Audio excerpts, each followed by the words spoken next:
Lack of food or too much of the wrong kind of food can create a wealth of physical and mental health problems. Making matters even worse, society often blames individuals for making the wrong choices.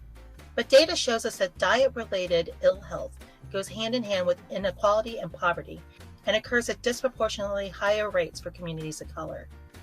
Welcome to Rights Not Charity. This podcast series is about a big idea, ensuring everyone has enough food, not as a charitable gift, but as a fundamental human right. I'm Christina Wong, Director of Public Policy and Advocacy at Northwest Harvest in Seattle, Washington. In this episode, I'll talk with Dr. Ben Danielson, a pediatrician with the University of Washington, about the parallels between food banking and healthcare, how both systems manage social problems, and could benefit from addressing food insecurity systemically at the root causes level. Welcome, Ben. Thank you. I'm very honored to be here, and I so appreciate that you are bringing this conversation to so many ears.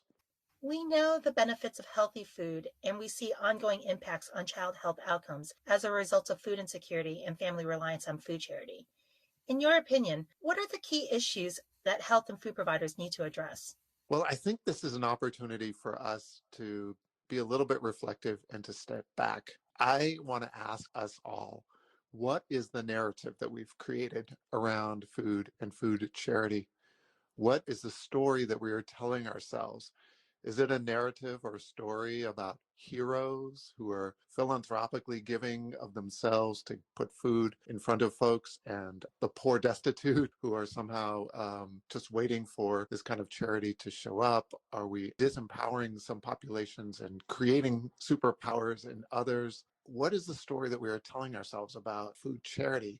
And if we think about that, what is the environment of food and the food and health system that we're talking about in that narrative? So I wonder about charity, because sometimes in our society, we allow folks with great resource to make their choices about charity in order to help support other parts of our society, when in fact, sometimes those great resources are attained because of avoiding a need to pay taxes, avoiding other parts of supporting our society's infrastructure. And we've sort of pulled away one set of resources and then allowed a certain number of people to provide a small amount of resource in a separate way. And I feel like maybe that is a narrative, a story of heroes doing something heroic, instead of a story of a society that everybody cares about each other, everybody has strengths, everybody is making sure that everyone else around them is strong and healthy, because that's the way we all get so much better. So I wonder about this idea about charitable deferral, the avoidance of supporting infrastructure by providing a trickle of resources to other spaces. I wonder about that infrastructure in the wealthiest of wealthy nations. Shouldn't we have some basic idea of the components that we should all be accessing, should all have a right to, should all be entitled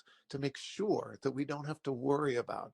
Because I will tell you, beyond the caloric issues of food, the worry about food, the preoccupation with wondering about food is just as detrimental to the mind and the body and the soul of folks who deal with food insecurity every day. I wonder about this of a symbolic representation of poverty by creating this space where food is delivered in sometimes undignifying ways to folks whose food security is weak, and how we create a stronger picture of folks, perhaps BIPOC, Black, Indigenous, people of color in different communities being subjugated, being marginalized, and that marginalization kind of being represented by this delivery of food in this way that we do it. I wonder about what we are accountable to, each of us. And I see in my role as a pediatrician, I watch these amazing kids every day, these incredible kids with just a look in their eye that tells you they can change the world for the better. They have all the skills and tools and hopes and dreams and potential to do something incredible. And all they need from us is the right space, the right environment, the right cultivation to allow incredible things to happen. I wonder how our narrative could be about celebration and optimism and strength and brilliance, and how we are all so much better when every one of us, including the people that we never meet, have everything they need to do their best. There has to be a better way. From what you're seeing from your experiences and what I'm seeing working at a food bank, is that there's a real power imbalance that is being perpetuated by the system, a system that's designed to help people, but we're maybe not helping people live to their fullest potential. And I feel like this pandemic has really shed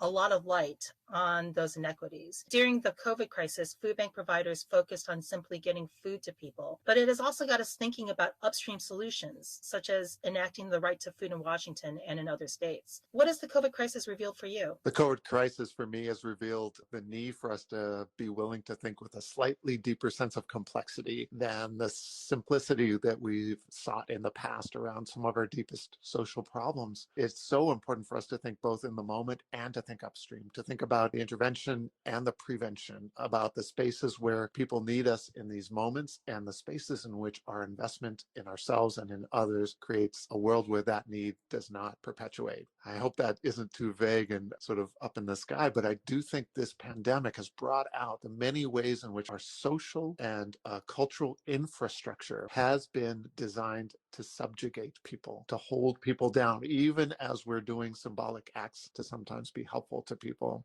That the greater system is designed to make sure that a poor person in this country knows that they are poor. A person who has been poor and their parent has been poor and their grandparent has been poor, that poverty is more likely to persist because of the way we have designed society. This pandemic has reminded us that we have systems in place, and I must say with shame, especially our healthcare system and our public health system, that are not designed to serve those who are the most harmed by illness, the most harmed by chronic disease, the most harmed by economic deprivation. We have systems that are perpetuating exactly what we've seen during this pandemic and have accentuated the differences in this society between those who have access to much material resource and those who have been deprived over generations that kind of access. This is the revealing. COVID pandemic is not a new set of elements, although it is newly deadly to Black and Brown communities in ways that it is not as deadly to others. But it is more importantly the great revealer of the many ways in which our society has been infiltratively practicing a disregard and an indignity toward many other people in our society. So then let's talk about solutions. What possibilities do you see for improving some of the conditions that you've been describing? I think that we need to reframe our work around making sure that when we are doing things to support those around us, that promoting dignity is one of the most important components of that. I guess you can tell from my conversation, I think we all have a bit of reckoning to do. Each of us has our own personal reckoning to do this, to come with a deep reflection about our role and our place in society. What is the story we're telling ourselves about those that we see as other from us, not like us, not sharing our particular set of values, life experiences, or even melanin? How do we change that story? Because when you really look around you, what you see is an incredible potential. What is getting in the way? I think part of it is the way that we frame the things that we call problems in our society, because out of those problems, there was so much more opportunity. There's so much more possibility just from a basic resource perspective. We are in countries that have amazing wealth and the potential to make sure that not a single person in those countries needs to be suffering, not just the suffering of calorie deprivation, but the suffering of indignity.